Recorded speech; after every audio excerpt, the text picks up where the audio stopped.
안녕하세요. 임영수 목사입니다. 오늘 우리가 함께 나눌 말씀은 사도행전 26장 24절로 32절입니다. 제가 봉독하겠습니다.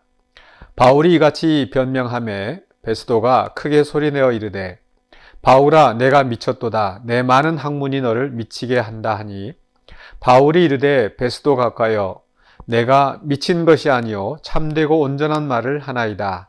왕께서는 이 일을 아시기로 내가 왕께 담대히 말하노니 일에 하나라도 아시지 못함이 없는 줄 믿나이다. 이 일은 한쪽 구석에서 행한 것이 아니니이다. 아그리빠 왕이여 선지자를 믿으시나이까? 믿으시는 줄 아나이다. 아그리빠가 바울에게 이르되 내가 적은 말로 나를 권하여 그리스도인이 되게 하려 하는도다. 바울이 이르되 말이 적으나 많으나 당신뿐만 아니라 오늘 내 말을 듣는 모든 사람도 다 이렇게 결박된 것 외에는 나와 같이 되기를 하나님께 원하나이다 하니라. 왕과 총독과 번이게와 그 함께 앉은 사람들이 다 일어나서 물러가 서로 말하되 이 사람은 사형이나 결박을 당할 만한 행위가 없다 하더라. 이에 아그리빠가 베스도에게 이르되 이 사람이 만일 가이사에게 상소하지 아니하였더라면 석방될 수 있을 뻔하였다 하니라. 네, 바로 앞에서 23절까지 해서 바울은 베스도와 또 아그리빠 왕 앞에서 자기 자신에 대한 변론을 하였습니다. 그리고 오늘 말씀은 바로 그 바울의 변론에 대한 베스도와 아그리빠의 반응, 또 그리고 그에 대한 또 바울 자신의 대답을 기록하고 있죠. 바울의 변론을 듣고 이 베스도의 반응은 좀 부정적인 것처럼 보입니다. 왜냐하면 바울을 향해서 네가 미쳤다, 또 많은 학문이 너를 미치게 하였구나 라고 이야기를 합니다. 바울의 변론을 들었을 때 그 자신이 스스로 이야기하는 것처럼 그 유대인의 정통 그 바리새인의 생활을 바리새인들의 규례대로 살았고 또 그 율법을 연구했다라고 했는데 아마 그의 말 속에서 그 어떤 논리적인 내용이나 이런 그 바울이 말하는 것을 들었을 때 분명히 이 사람은 많이 배운 사람이라는 것을 확신했던 것 같습니다. 그러나 그럼에도 불구하고 이 베스도는 바울의 말을 그대로 받아들일 수 없었고 아마 그렇기 때문에 바울을 향해 미쳤다라고 평가를 하고 있습니다. 또 그런가 하면 아그리빠도 역시 약간은 좀 부정적인 그런 반응을 보이고 있는 게 아닌가. 왜냐하면은 바울이 아그리빠에 대해서 이제 묻습니다. 선지자를 믿습니까? 믿으시는 줄 내가 아나이다.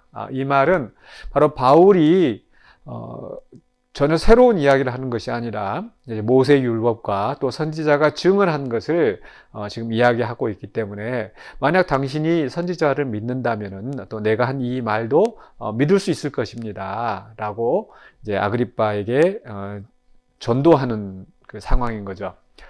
그러나 아그리빠는 바울에 대해서 이렇게 이야기를 합니다. 네가 적은 말로 나를 그리스도인이 되게 하려느냐? 라고 이제 그 바울의 그 권면을 거부하는 듯한 그런 모습을 보입니다.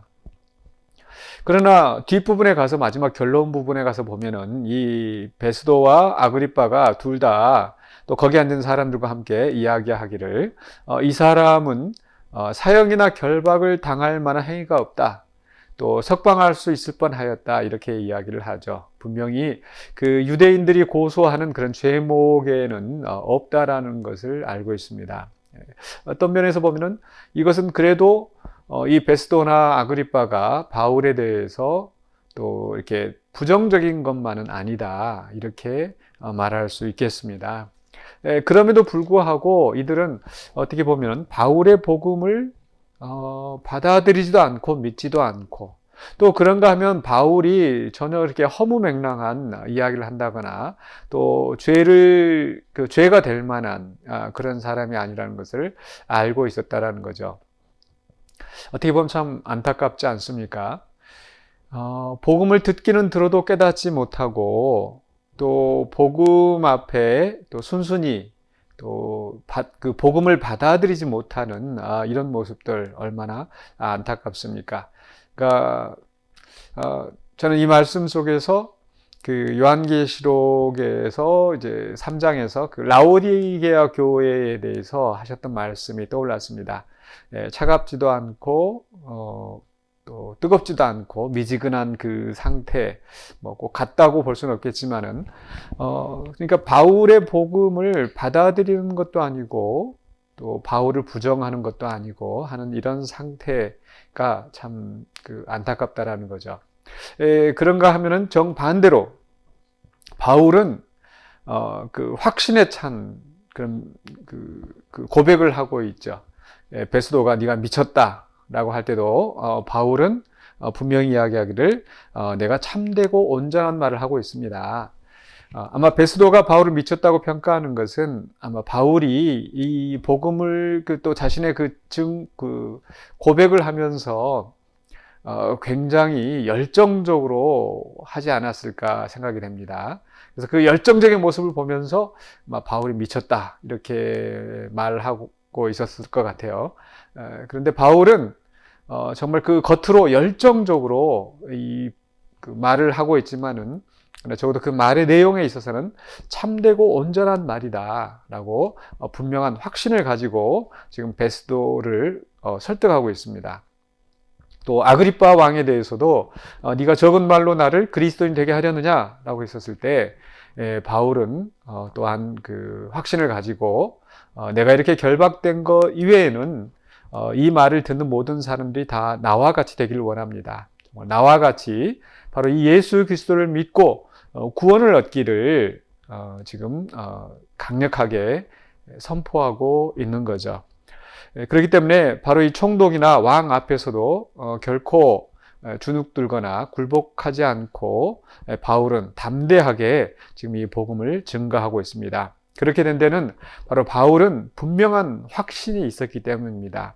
바로 말씀에 의지하여서 또 자신이 만난 그 예수 그리스도에 대한 그런 분명한 확신이 있었기 때문에 그는 그 어떠한 그런 권세자들 앞에서도 굴복하지 않고 또 그들의 어떤 그 조롱이나 반박에도 전혀 주저하지 않고 그 자신 있게 또 확신을 가지고 복음을 선포하고 있습니다. 그래서 바울이 이야기했던 것처럼 다 나와 같이 되기를 원합니다. 물론 그 말씀 속에서는 바로 바울처럼 바로 우리가 예수님을 바로 알고 또 믿는 것도 포함되겠죠. 우리 아마 이 말씀을 듣고 있는 우리 성도들은 분명한 그런 확신을 가지고 있는 줄로 믿습니다. 근데 거기에서 한 걸음 더 나아가서 우리가 믿고 있는 것을 정말 확실히 바울처럼 붙잡고 있기를 원합니다. 라오디게아 교회처럼 미지근한 사례가 아니라 신앙생활을 하면서도 이게 과연 그럴까라고 흔들리는 믿음이 아니라 정말 분명한 확신을 가지고 나아가기를 원합니다. 우리는 그런 확신을 갖기 위해서 또한 그만큼 진지하게 말씀을 깊이 연구하고 묵상하고 또 성령의 인도하심을 따라갈 필요가 있겠죠. 또 말씀뿐만 아니라 우리가 교회 안에서 또 사회에서 우리 어떤 확신을 가지고 담대하게 살아가는 모습이 필요할 것입니다. 그저 이런 것인지 저런 것인지 또 긴가민가하게 그런 어정쩡한 신앙이 아니라 정말 깊이 말씀을 또 연구하고 생각하면서 또 확신을 가지고 나가는 게 중요하죠. 제가 그 공부하던 그 신학교, 미국의 신학교는 다양한 그 학파, 다양한 그 입장, 다양한 교단의 그 교수님들이 있으셨어요. 학풍 자체가. 그래서 대표적으로 그 언약 신학을 믿는 분들도 있었고, 또 그런가 하면은 세대주의 신학을 따르는 분들도 있었습니다.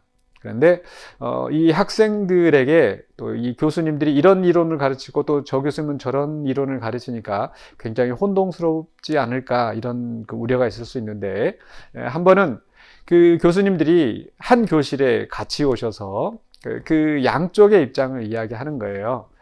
그러면서 이제 학생들에게 하셨던 말씀은 너희들이 세대주의 신학을 따르든 또는 언약 신학을 따르든 너희가 왜 그렇게 믿는지 분명히 아는 것이 중요하다라고 말씀하셨어요. 저는 그 말씀이 참 깊이 감동에 와닿았습니다.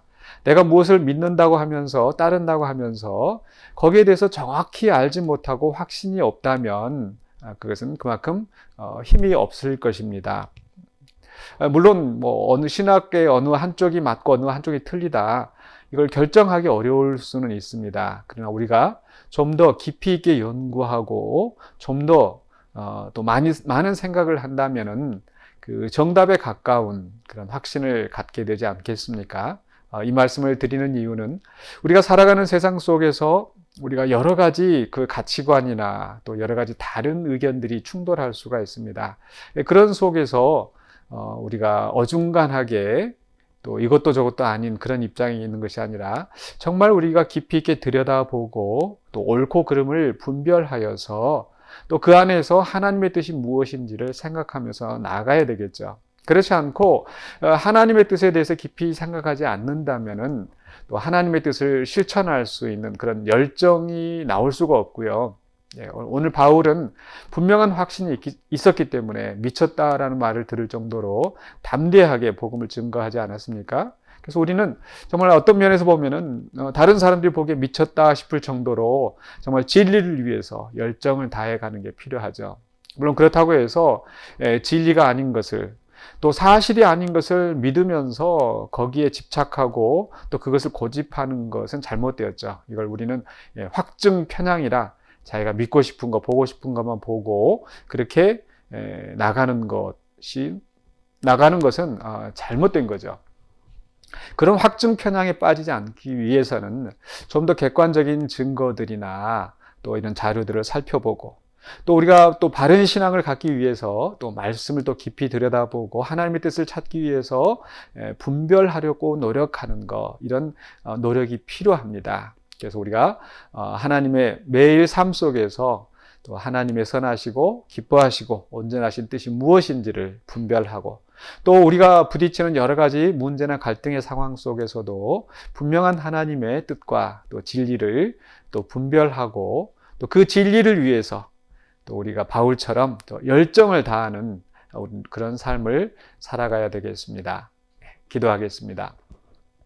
사랑해 주 하나님 은혜를 감사합니다. 또 바울은 분명한 복음의 확신을 가지고 또 어떤 상황에서도 담대히 말씀을 선포하였던 것을 우리는 기억합니다. 또 우리는 정말 그러한 지식이나 그런 확신이 없다 할지라도 매일의 삶 속에서 정말 주님의 충성된 종으로 살아가기를 원합니다.